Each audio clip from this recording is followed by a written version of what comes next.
Pikat kufitare regjistrojnë rritje të ndjeshme të lëvizjeve gjatë festave të nëntorit. Në pikën kufitare të Muriçanit, gjatë 48 orëve janë përpunuar gjithsej 1276 shtetas shqiptar që udhëtonin me 157 mjete, si dhe 429 shtetas të huaj me 123 mjete. Sa i përket hyrjeve të autobuseve turistik janë përpunuar 267 shtetas të huaj që udhëtonin me 7 mjete turistike, ndërkohë me procedurë të lehtësuar në dalje për autobusët turistik janë përpunuar 230 shtetas të huaj, si dhe 6 mjete të huaja.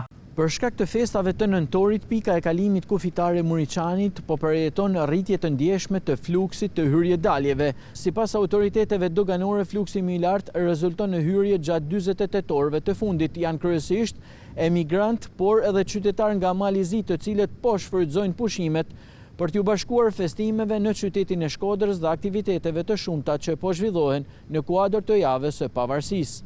Autoritetet kufitare vijojnë punën me kapacitete të shtuara për të garantuar qarkullim sa më të shpejtë dhe të sigurt gjatë ditëve festive.